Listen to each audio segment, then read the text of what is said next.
आज जो मैं कहानी सुनाने जा रहा हूँ, इस कहानी को सुनने के बाद आप सचमुच में दिल से रो दीजिएगा। अगर आप जीवन में कभी किसी से प्यार किए होंगे या मोहब्बत करते होंगे तो इस कहानी को पूरा जरूर सुनिएगा। कॉलेज में पढ़ने वाले अमित और रोशनी एक दूसरे से बेहद प्यार करते थे। एक दिन रोशनी अपने कॉलेज से हाफ डे में ही निकल गई। कॉलेज से बाहर आने के बाद उसने अपने बॉयफ्रेंड यानी कि अमित, जिसका घर उसके स्कूल के पीछे ही था, उसको कॉल किया और कहा कि गेट पर आकर उसे बाइक से उसके घर छोड़ दे। अमित ने रोशनी से कहा, ओके, मैं 5 मिनट में आता हूँ। रोशनी पिछले 25 मिनट से कॉलेज के बाहर ही खड़ी रही, लेकिन अमित नहीं आया। गुस्से से लाल हो गई।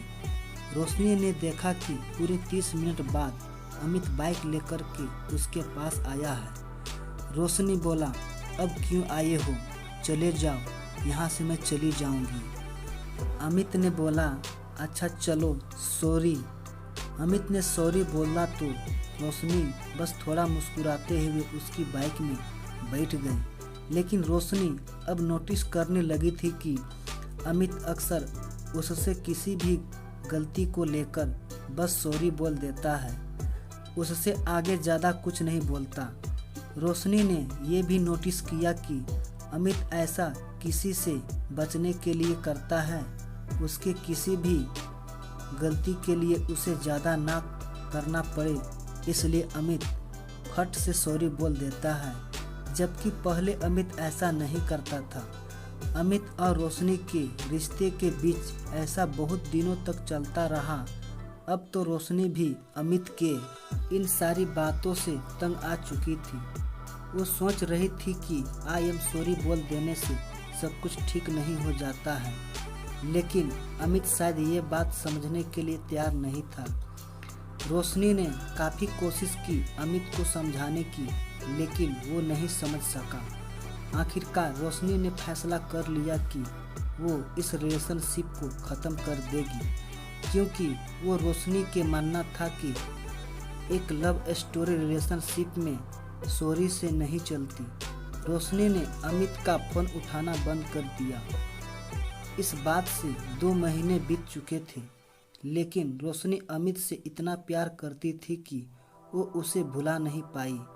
फिर एक दिन रोशनी अमित से मिलने उसके कॉलेज के बाहर गई, जहां उसे मालूम हुआ कि अमित महीनों से कॉलेज नहीं आ रहा है।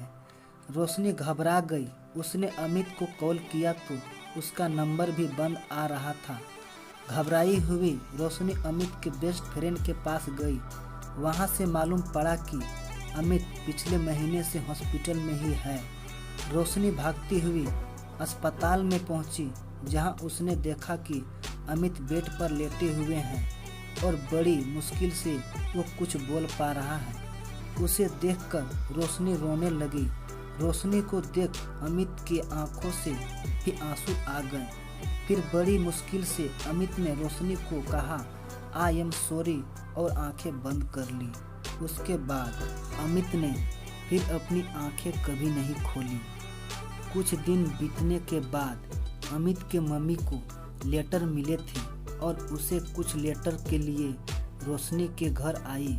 लेटर में लिखा था, माय डियर रोशनी, बार बार तुम्हें सॉरी बोलना मुझे भी अच्छा नहीं लगता। जब तुमने कॉलेज के बाहर मेरा 30 मिनट तक इंतज़ार किया था, उस दिन मैं जानबूझकर लेट नहीं आया था, बल्कि उस दिन पहली बार मेरे सीने में दर्द हुआ था, जिसकी वजह से मैं बेहोश हो गया था।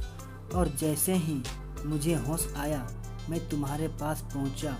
उस दिन मैंने तुम्हें इसलिए कुछ नहीं बताया क्योंकि मुझे पता था कि तुम टेंशन में आ जाएगी। उसके बाद भी जब जब भी मैंने तुम्हें सॉरी बोला, उसके पीछे भी वजह थी, मेरे दिल में था, और इसका पता मुझे कुछ समय पहले ही लग गया था। मैं भी तुम्हें बहुत प्यार करता हूँ और करता रहूँगा। काश भगवान मुझे थोड़ी और ज़िंदगी दे पाता, ताकि मैं तुम्हारे साथ कुछ और वक्त बिता सकता। खैर, मेरे सॉरी बोलने की वजह से अगर मन में दुख हुआ हो या दुख पहुंचा हो तो मुझे माफ़ कर देना। दोस्तों, इस कहानी से हमें ये सीख मिलती है कि हमें हमेशा अपने करीबी और प्यार करने वालों को समझने और समझाने के लिए वक्त देना चाहिए। अगर आपके दोस्त या प्रेमी आपके सामने खुलकर कुछ नहीं बोल पा रहा है तो आपको उन्हें समझने की कोशिश करनी चाहिए, वरना कहीं देर ना हो जाए और आई एम सॉरी बोलने का भी मौका ना मिले। कुछ ऐसे ही हम अक्सर आपके लिए लेकर आते रहते हैं। दोस्तों, अगर ये हिंदी लव स्टोरी आपके दिल को टच की हो तो हमें कमेंट में अपनी राय ज़रूर बताएं। हमें खुशी होगी आपके विचार सुन कर के।